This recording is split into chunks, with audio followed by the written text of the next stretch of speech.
Hi, this is Pastor Velcro, and I am re-recording Wednesday night's lesson. A couple of you asked for it. We had some issues Wednesday night, and I've still got issues today. I was going to do this live feed, and probably on YouTube, but I haven't figured that out yet. So I'm just going to record it for you and upload it. This class is intended to provide an overview of Christianity from the time of Christ to today. Uh, we're going to focus on political changes within the church structure, formation of various denominations, churches, etc., etc. We won't begin to exhaust the history of Christianity. That's a study for scholars who are going to spend months or even years on their study. We're going to focus on the divisive issues and trying to understand those issues in order to better understand the teachings of the modern church, what we believe. So you're going to receive greater benefit from this study if you exert yourself and study outside of the class time. Of course, that's always true. One note we need to be aware of is that Christianity is based on Judaism, and we need to have a good understanding of Judaism if we're going to look at and understand Christian theology. However, we're only going to take a very quick look at Judaism at the time of Jesus, and this study will not be covering Judaism as a whole. Um, this and I'm warning you right now, this is probably going to be the most boring of this entire series. I'm going to throw out a lot of facts and figures. I want to get you an idea of what the world was like then. For instance, the population of Palestine. What do you think? How many people were in Palestine? And by Palestine, I mean basically the area of the 12 tribes. Um, and I'm using multiple historical sources, trying to take the most accurate and the best and the most commonly accepted. So when we look at these, we get a wide variety of numbers. Um, some of these people can differ from each other by as much as 500 to 1,000%, maybe more. Um, and so we need to look at this. Compare the Holy Roman Empire, as it's often called, or just the Roman Empire. At the time of Christ, it was probably around 100 million people, and Rome itself was over a million, probably about 1.2 million people. So then, how big would Palestine have been? Well, 100 million people in Rome, say 2 million people in Palestine. About half of those were Jews, maybe a little less. Rome had a million too.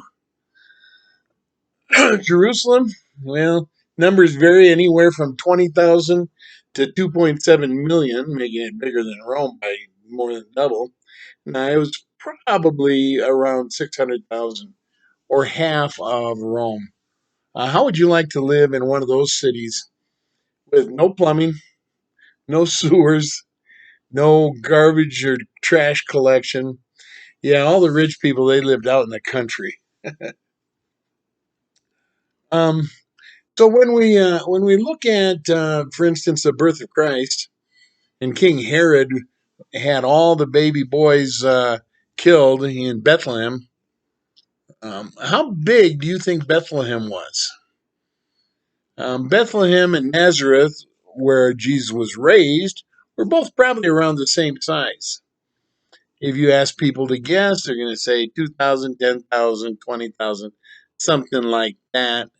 Um, Historians tell us probably around 300 people. So when Herod had all those baby boys killed, and Hollywood shows these people running all over the city, crying and screaming and sobbing, and dozens and dozens of mothers sobbing. Yeah, it could have been as few as 5 boys, maybe 10, probably not much more than 20. You do the math on population, but with 300 people, assuming half of them are children, 150 adults, less than half of those would be men, because men kill each other in wars. So let's say we have about 60 couples. Yeah, you're not going to have a lot of babies that are under 2 years of age. So, yeah. Oh, speaking of numbers in Palestine, I said about half, maybe a little under 1 million Jews there. Some estimates say that between the Assyrian captivity um, and the Babylonian captivity and the Persian captivity and just general moving because of business, that 50 to 75% of the Jews that were alive at the time of Christ actually lived someplace else. There was a colony as far away as India, and we know that Egypt had a very large population of Jews in Alexandria, and so on and so forth. Um, so, yeah, 1 million Jews in Palestine. Yeah, probably a million and a half elsewhere. And people in those days were divided along different lines, just like we do today. You had people divided by economic status. You have the upper class, the middle class, and the lower class. Well, not really. You had the upper class, which is 10% or less. And you have the lower class, which is like pretty much 90%. And then just a very few that were in the middle class. There was no real middle class. Those would have been the skilled tradesmen. But most people were hard labor, and even skilled tradesmen didn't typically make a lot of money. Um, Religions. Judaism, of course, for the Jews. And as far as other religions went, there was a multitude of other religions. The most significant one was the Roman religion, where they worshipped the emperor. And that becomes an issue during later lessons. What race were people in Palestine at this time? Well, Middle East. There were also probably the second largest group were from Africa, and not too many from Europe. Uh, Sexual divisions. Of course, the country is divided male and female, and males pretty much dominated the world, but females outnumbered the males, as I said before, due to decimation of war during wars and such. Politics were a little bit interesting. Rome pretty much let everyone rule themselves if they were governed by Rome, and so it wasn't a big deal. Now, a lot of these divisions overlapped each other. The wealthy were more involved in the politics, the poor didn't have time. Poor had little or no time for religion either. They didn't have education. Of course, we know about the division between Jews and Gentiles, and that frequently involved politics. And in some cultures in those days, women were not allowed to participate in politics or religions. So, you know, and of course, then in some cultures, uh, women led the religions. Judaism, there were many different groups of Jews. The ruling council of the Jews was called the Sanhedrin, and there were basically 70 members of the Sanhedrin. That's called the Great Sanhedrin. It meets at the Jerusalem Temple. But there were also other Sanhedrins. I don't know if you've ever heard this, but local Sanhedrins typically had 23 judges, as they were called, at each local Sanhedrin. And they had some authority over regional stuff. For the Jews, it's not just religion, it's politics too. Um, but with the destruction of Jerusalem in 70 AD, all the genealogical records are destroyed. People can't prove who and what they are, based on ancestors, and that was important to the Jews. So the Sanhedrin was disbanded basically in 70 AD, and for the next 300 years, some people are gonna try and reform it. Some with more success than others, but nobody was really successful. And about 300 years later, it was gone. We'll talk about that in a later lesson. So many of the Jews today still try and follow the same basic traditions as their ancestors did 2,000 years ago, with a wide variety of practices. So the biggest force at the time of Christ was called the Pharisees, meaning separate. And about the time of Christ, scholars, historians estimate the number of Pharisees to be around out of 1 million plus people in Palestine. And they were the biggest group and they controlled the land. About 6,000 people. That surprised me. I expected more. They had a lot of followers. They had more followers than anybody else. And that is the basis, their beliefs are the basis of what's called Orthodox Judaism today. They followed not just the Mosaic Law, but the traditions of the elders, which were additional writings. They tended to be fairly well off, but they were not the wealthy people for the most part. The Sadducees, um, and their name comes from their founder's name, but when compared to the Pharisees, they were extremely wealthy, better political connections, but they numbered far fewer than the Pharisees did. In actual numbers are hard to find. The words used are often translated as few or not very many, um, and I cannot give you an actual number. The the best number I found was less than 300. So you know there weren't a lot of them. They were considered very liberal because they followed the Mosaic Law, but nothing else, and some of their other beliefs. A lesser known group was called the Essenes. So you don't hear about them too much. Probably about 4,000 of them at the time of Christ. And they're considered the creators of the Dead Sea Scrolls. They preferred to be isolated, have nothing to do with anyone. They didn't even want to go to the marketplace. They didn't want you to come to their marketplace. Isolationist big time. Another group was called the Samaritans. You've probably heard about them. They call themselves the Shomerim, which is a Hebrew word meaning observers, as in, or observers of the God's law.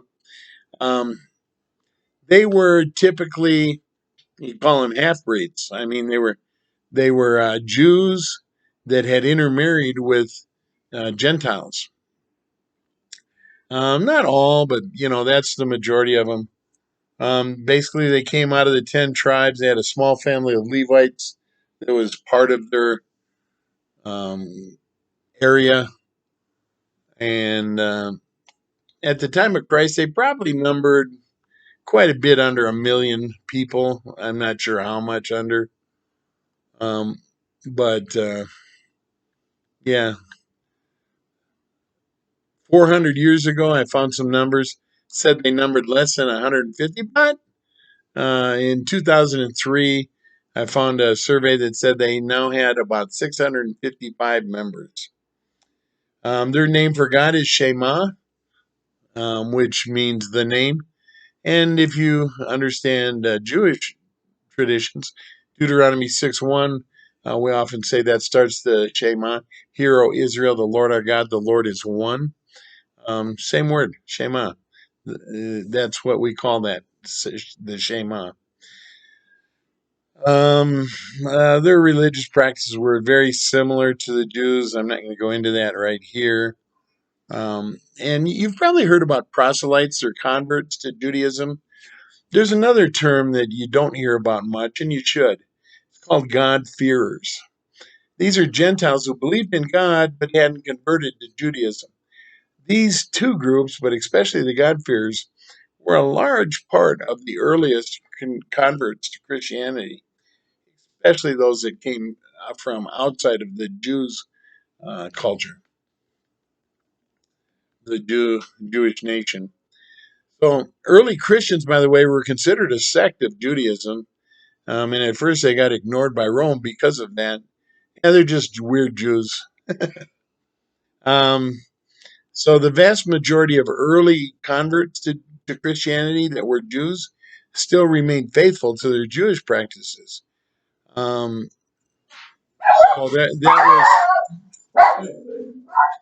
so that was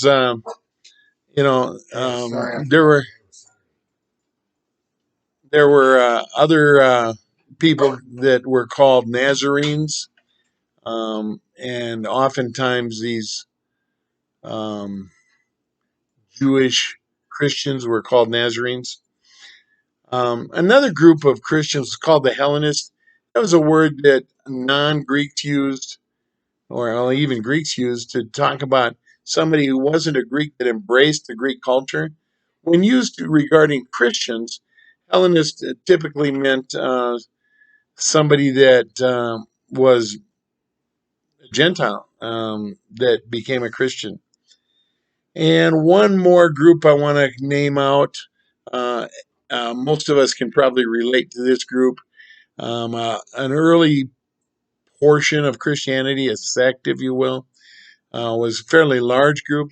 They were called the Ebionites, and they were Jewish Christians that adhered to the Judaic law, but that word Ebionites means poor.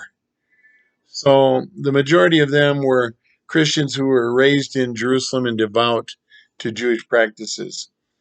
Of course, there were other religions that were significant. I'm not going to go into those. There were a great many.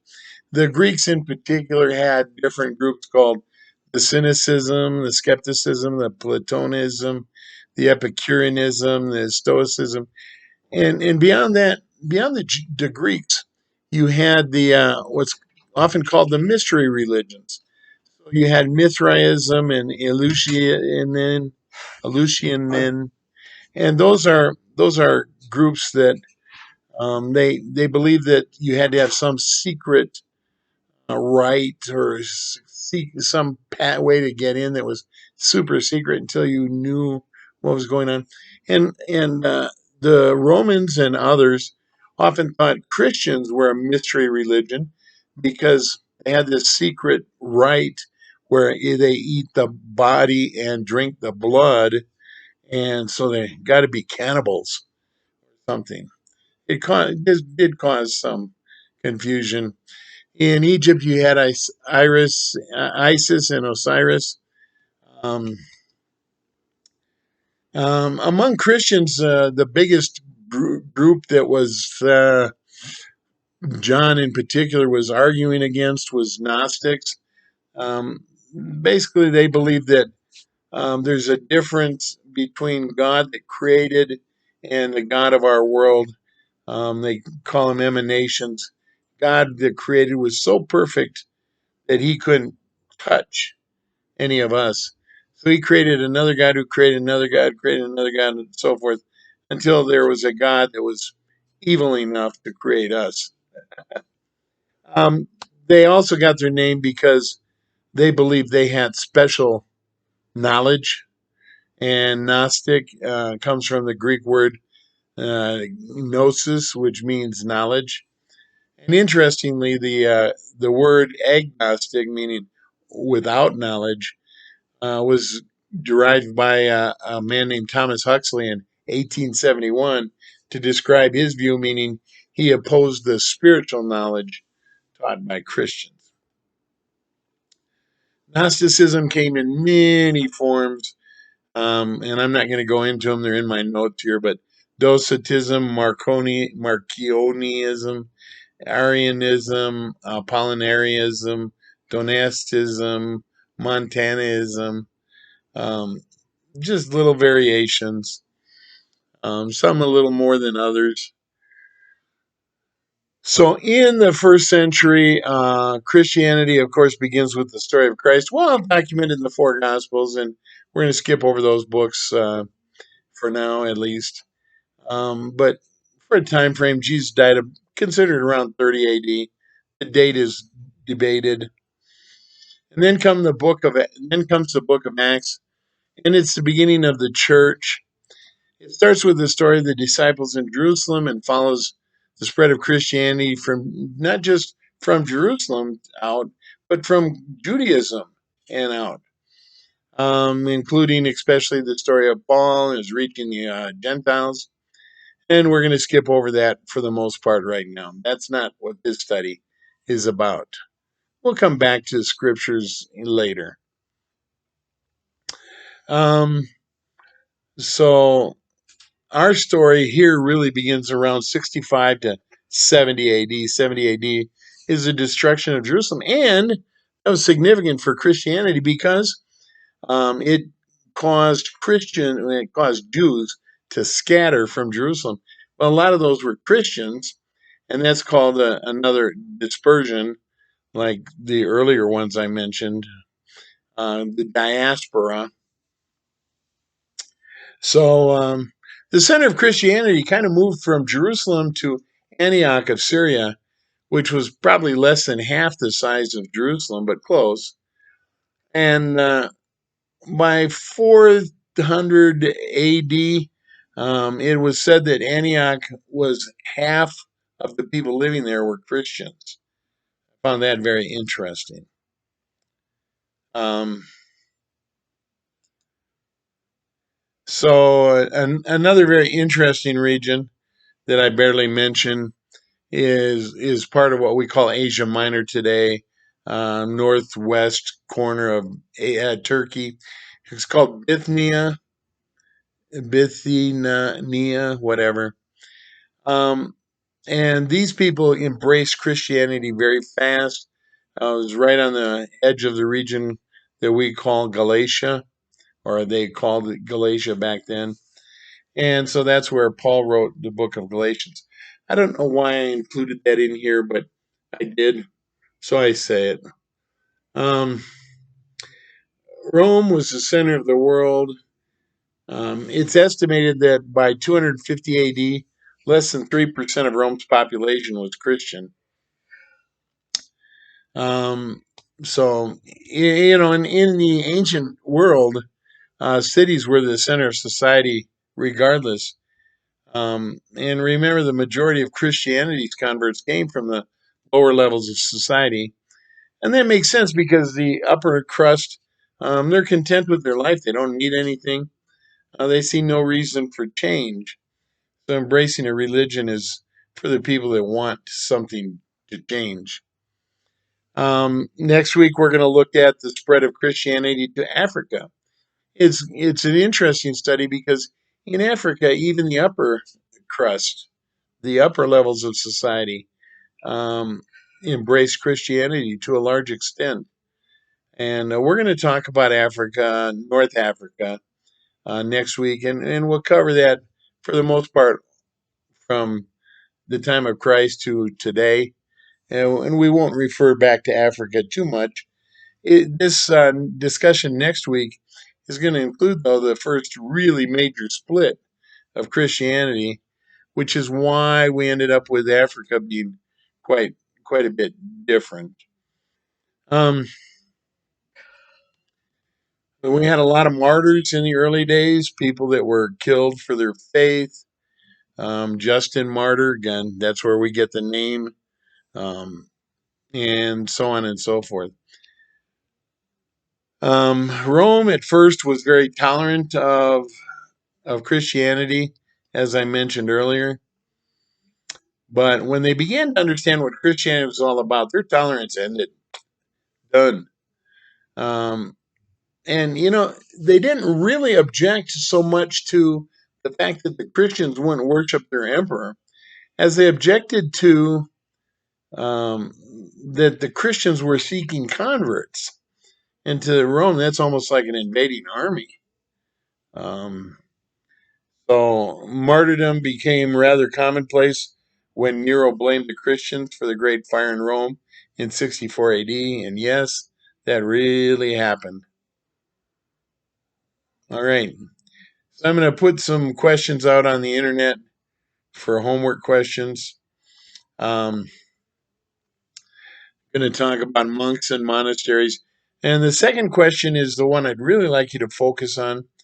Is the question is more a topic, I call it here. Describe the nature of Jesus. Was he human? Was he God? Was he both God and man at the same time? Was he only God for part of his earthly life? Was he only man for part of his earthly life? And just explain what you think. Because I'm going to tell you, a lot of the early splits, that was what they were talking about, the nature of Jesus. And yeah, we'll talk about that next week and later on.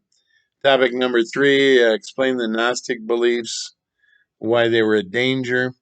And topic number 4 is interesting. And whether you've studied it or not, why don't you try and write down what a typical church service would have been like, say, in 80 AD? Where did they meet? When did they meet? What would their service look like? Um, and then by 200 AD, how would that have changed? Interesting way to think. You go through questions like that, and you'll learn more than you ever would by just listening to me ramble. Well, thanks for being here. You take care of yourself. God bless, and I look forward to seeing you again. Bye.